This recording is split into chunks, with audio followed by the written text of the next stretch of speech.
প্রিয় দর্শক, জানিয়ে দেব আমাদের হাতে থাকা সর্বশেষ আপডেট আন্তর্জাতিক বাংলা খবর। চ্যানেলটি সাবস্ক্রাইব করে আমাদের সাথেই থাকুন। ইরানের সর্বোচ্চ নেতা মুস্তফা খামেনি কেন তার পিতার জানাজায় রহস্যজনকভাবে অনুপস্থিত ছিলেন? ইরানের সিনিয়র কর্মকর্তা এবং লাখো মানুষ রবিবার প্রয়াত আয়াতুল্লাহ আলী খামেনিকে শেষ শ্রদ্ধা জানান। আলী খামেনির অন্য 3 ছেলে মাসুদ, মুস্তফা ও মেইসাম রবিবারের জানাজায় উপস্থিত ছিলেন। তাদের সঙ্গে ছিলেন প্রেসিডেন্ট মাসুদ পেজেশকিয়ান এবং বিপ্লবী গার্ডের প্রধান আহমদ বাহিদি সহ সরকারের শীর্ষ কর্মকর্তারা। মোস্তফা খামেনির শারীরিক অবস্থা নিয়ে নানা জল্পনা কল্পনা অব্যাহত রয়েছে।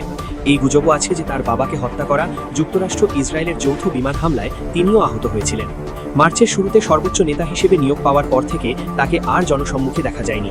আয়াতুল্লাহ আলী খামেনি 1989 থেকে চলতি বছরের ফেব্রুয়ারিতে মৃত্যু পর্যন্ত ইসলামী প্রজাতন্ত্র ইরানের সর্বোচ্চ নেতা হিসেবে দায়িত্ব পালন করেন। প্রয়াত সর্বোচ্চ নেতার সরকারি অন্ত্যেষ্টিক্রিয়া শুক্রবার শুরু হয়েছে। এর অংশ হিসেবে আগামী 1 সপ্তাহ ধরে ইরান ও ইরাক জুড়ে বিভিন্ন কর্মসূচি অনুষ্ঠিত হবে। ইরান কর্তৃপক্ষের দাবি, এই অনুষ্ঠানে 1,12,00,000 থেকে 2 কোটি মানুষের অংশ নেওয়ার কথা। তারা একে শতাব্দীর সেরা অন্ত্যেষ্টিক্রিয়া বলে অভিহিত করছে। বর্তমানে খামেনির মরদেহ তেহরানের গ্র্যান্ড মুসাল্লা ধর্মীয় কমপ্লেক্সে জনসাধারণের শ্রদ্ধা জানানোর জন্য রাখা হয়েছে।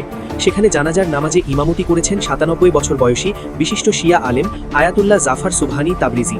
তিনি ইরানের পবিত্র নগরী কোমের ধর্মীয় শিক্ষা প্রতিষ্ঠানগুলিতে শিক্ষকতা করেন। রবিবার ইরান জুড়ে সরকারি ছুটি ঘোষণা করা হয়েছিল। পরে খামেনির মরদেহ গ্র্যান্ড মুসাল্লা থেকে সরিয়ে নেওয়া হয়, যাতে সোমবার রাজধানী তেহরানে শোকযাত্রা অনুষ্ঠিত করা যায়। পুরো অন্ত্যেষ্টিক্রিয়া অত্যন্ত পরিকল্পিতভাবে আয়োজন করা হয়েছে। এই প্রেক্ষাপটে মোস্তফা খামেনির অনুপস্থিতি আরও বেশি আলোচনার জন্ম দিয়েছে, কারণ আশঙ্কা করা হচ্ছে যে ইসরায়েল তাকেও হত্যার লক্ষ্যবস্তু করতে পারে। বর্তমানে ইরান ও ইসরায়েলের মধ্যে একটি নাজুক যুদ্ধবিরতি কার্যকর রয়েছে। স্থায়ী শান্তি চুক্তির লক্ষ্যে আলোচনা চললেও উভয় পক্ষই প্রয়োজনে আবার সামরিক অভিযান শুরু করার সতর্কবার্তা দিয়েছে। সংবাদ মাধ্যম অ্যাক্সিয়স জানিয়েছে, যুক্তরাষ্ট্রের প্রেসিডেন্ট ডোনাল্ড ট্রাম্প শনিবার বলেছেন যে খামেনির অন্ত্যেষ্টিক্রিয়াকে কেন্দ্র করে শান্তি আলোচনা 1 সপ্তাহের জন্য স্থগিত রাখা হয়েছে। ওই রিপোর্টে বলা হয়েছে, ইরানের শাসক গোষ্ঠীর অনেক শীর্ষ কর্মকর্তা একসঙ্গে উপস্থিত থাকায় যুক্তরাষ্ট্র চাইলে একটি হামলাতেই তাদের সবাইকে হত্যা করতে পারত। ডোনাল্ড ট্রাম্পের বরাত দিয়ে বলা হয়, কিন্তু আমরা তা করব না, কারণ তাহলে আলোচনার জন্য আর কাউকে পাওয়া যাবে না। ট্রাম্প আরও বলেন, তিনি ইরানিদের কাঁদতে দেখে বিস্মিত হয়েছেন, কারণ তার ধারণা ছিল ইরানের মানুষ আলী খামেনিকে ঘৃণা করত। তিনি বলেন, হয়তো ওগুলো ভুয়া কান্না। ট্রাম্পের এই মন্তব্যের প্রতিবাদে 50 বছর বয়সী শোকারত জাহারা সাফাই রয়টার্সকে বলেন, আমরা 47 বছর আগে ভুয়া কান্নার জন্য বিপ্লব করিনি। আমরা এত শহীদের আত্মত্যাগও দিইনি ভুয়া কান্নার জন্য। অ্যাসোসিয়েটেড প্রেস ও দ্য গার্ডিয়ানের প্রতিবেদনে বলা হয়েছে, রবিবারের জানাজার অনুষ্ঠানে উপস্থিত কিছু মানুষ যুক্তরাষ্ট্রের প্রেসিডেন্ট ডোনাল্ড ট্রাম্পের মৃত্যুর দাবি করেন। কবি মোহাম্মদ রাসুলি প্রার্থনার পূর্বে কবিতা আবৃত্তির সময় বলেন, ট্রাম্পকে হত্যা করা আমাদের দায়িত্ব। রাসুলিকে আমেরিকার মৃত্যু হোক এবং ইসরায়েলের মৃত্যু হোক যেমন স্লোগান দিতেও শোনা যায়। রবিবার রাজধানী তেহরানে অনেককে এমন ব্যানার বহন করতে দেখা যায়, যাতে লেখা ছিল, ট্রাম্পকে হত্যা করো, বিবিকে হত্যা করো, ইসরায়েলের প্রধানমন্ত্রী বেঞ্জামিন নেতানিয়াহুকে ইঙ্গিত করে, এবং আমরা প্রতিশোধ নেব। শুধু তেহরানের কর্মসূচিতেই সারা দেশ থেকে 1 কোটিরও বেশি শোকারত মানুষের সমাগম হতে পারে বলে ধারণা করা হচ্ছে। এ উপলক্ষে কঠোর নিরাপত্তা ব্যবস্থা নেওয়া হয়েছে এবং অতিরিক্ত ভিড়ের কারণে পদদলিত হওয়ার ঝুঁকি সম্পর্কে সরকারি মাধ্যম সতর্ক করেছে। ইরানের সরকারি সংবাদ সংস্থা ইরনা জানিয়েছে, রবিবার গ্র্যান্ড মুসাল্লা এবং তার আশেপাশে স্থাপিত চিকিৎসা কেন্দ্রগুলিতে 4000-এর বেশি মানুষ চিকিৎসা সেবা নিয়েছেন, তবে কোনো মৃত্যুর খবর পাওয়া যায়নি। অন্ত্যেষ্টিক্রিয়ার ছবিতে দেখা যায়, শোকারতদের গরম থেকে স্বস্তি দিতে তাদের ওপর কৃত্রিম পানি ছড়ানো হচ্ছে এবং চিকিৎসক কর্মীরা এক বৃদ্ধ মহিলাকে স্ট্রেচারে করে নিয়ে যাচ্ছেন। খামেনির কফিনের পাশে তেহরানে হামলায় নিহত তার পরিবারের আরও 4 জন সদস্যের কফিন রাখা হয়েছে। তাদের মধ্যে তার 1 বছর বয়সী নাতনি জাহারা মোহাম্মদী গোলপায়ে গানিও রয়েছেন। শাসনকালের পুরো সময় ধরেই আলী খামেনি পশ্চিম বিশ্বের সঙ্গে সংঘর্ষময় নীতি অনুসরণ করতেন। তিনি বহু বছর ধরে মধ্যপ্রাচ্যে যুক্তরাষ্ট্র ও ইসরায়েল বিরোধী বিভিন্ন সশস্ত্র গোষ্ঠীকে সমর্থন দিয়ে আসছেন, যার মধ্যে রয়েছে গাজার হামাস, লেবাননের হিজবুল্লাহ এবং ইয়েমেনের হুথি বিদ্রোহীরা। সোমবার তেহরানে শোকযাত্রা শেষে খামেনির কফিন মঙ্গলবার কোম শহরে নেওয়া হবে এবং বুধবার প্রতিবেশী ইরাকের একটি গুরুত্বপূর্ণ শিয়া ধর্মীয় স্থানে নেওয়া হবে এবং বৃহস্পতিবার উত্তর পূর্বাঞ্চলের তার জন্মস্থান মাশহাদে তাকে সমাহিত করা হবে। এদিকে সাবমেরিন থেকে ক্ষেপণাস্ত্রের সফল পরীক্ষা চালানো চীন।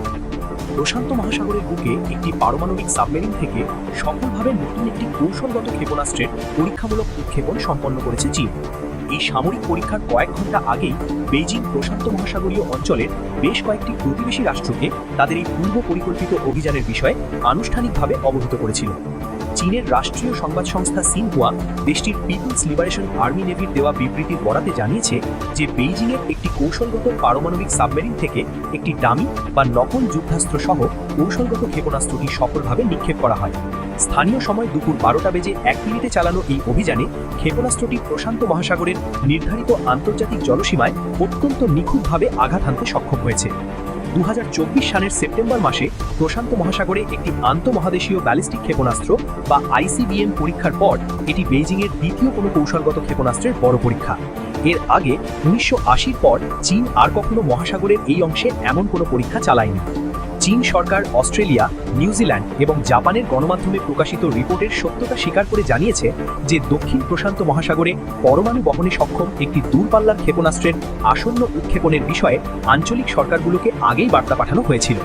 সিনহুয়ার প্রতিবেদনে আরও বলা হয়েছে যে এই ক্ষেপণাস্ত্র পরীক্ষাটি মূলত চীনা মিলিটারি বাহিনীর একটি নিয়মিত বার্ষিক প্রশিক্ষণ অনুশীলনের অংশ, যার জন্য সংশ্লিষ্ট দেশগুলোকে আগেভাগেই অবহিত করা হয়েছিল। এই পরীক্ষাটি সম্পূর্ণভাবে আন্তর্জাতিক আইন এবং প্রতিষ্ঠিত বৈশ্বিক রীতিনীতি মেনে পরিচালনা করা হয়েছে এবং এটি নির্দিষ্ট কোনো দেশ বা লক্ষ্যবস্তুকে উদ্দেশ্য করে করা হয়নি বলে বেইজিং দাবি করেছে। অস্ট্রেলিয়ান ব্রডকাস্টিং কর্পোরেশনের তথ্য অনুযায়ী সামুদ্রিক গোয়েন্দা সংস্থা স্টারবোর্ড কিছু কৃত্রিম উপগ্রহের ছবি প্রকাশ করেছে, যেখানে দেখা গেছে যে চীন বর্তমানে প্রশান্ত মহাসাগরীয় অঞ্চলে তাদের দুটি স্যাটেলাইট ট্র্যাকিং বা উপগ্রহ নজরদারি জাহাজ মোতায়েন করে রেখেছে। এই বিশেষ জাহাজগুলো মূলত পরীক্ষামূলক ব্যালিস্টিক ক্ষেপণাস্ত্র উৎক্ষেপণের গতিবিধি এবং তথ্য পর্যবেক্ষণের কাজে ব্যবহার করা হচ্ছে। জাপানের কিয়োডো নিউজের এক প্রতিবেদনে বলা হয়েছে যে টোকিওকেও এই পরীক্ষার বিষয়ে আগে থেকে জানানো হয়েছিল। তবে এই ক্ষেপণাস্ত্র পরীক্ষার পরিকল্পনাটি পুনর্মূল্যায়ন বা পুনর্বিবেচনা করার জন্য বেইজিংয়ের প্রতি আহ্বান জানানোর পাশাপাশি জাপানি প্রশাসন এই ঘটনায় গভীর উদ্বেগ প্রকাশ করেছে। সবশেষ জানিয়ে দেব, গৃহযুদ্ধের ঝুঁকি দেখছে 60% ইসরায়েল। ইসরায়েলের অভ্যন্তরে একটি সুনির্দিষ্ট এবং বাস্তবসম্মত গৃহযুদ্ধ ছড়িয়ে পড়ার প্রবল আশঙ্কা করছেন দেশটির প্রায় 60% নাগরিক। ইহুদি নীতি বিষয়ক গবেষণা প্রতিষ্ঠান জুইশ পিপল পলিসি ইনস্টিটিউটের সাম্প্রতিক এক জনমত জরিপে এই তথ্য উঠে এসেছে। নতুন এই সমীক্ষা অনুযায়ী জরিপে অংশ নেওয়া 79% ইসরায়েলি নাগরিক মনে করেন যে সামাজিক দৃষ্টিকোণ থেকে তাদের বিগত বছরটি অত্যন্ত বাজে কেটেছে। এর পাশাপাশি দেশটির প্রায় 49% সাধারণ মানুষ নিজেদের ভবিষ্যৎ এবং দেশের সার্বিক পরিস্থিতি নিয়ে চরম হতাশা ও নৈরাশ্য প্রকাশ করেছেন। জরিপের ফলাফলে আরও দেখা গেছে যে অর্ধেকেরও বেশি অর্থাৎ 52% ইসরায়েলি নাগরিক বিশ্বাস করেন যে দেশে আবারও একটি রাজনৈতিক হত্যাকাণ্ডের উচ্চ সম্ভাবনা রয়েছে।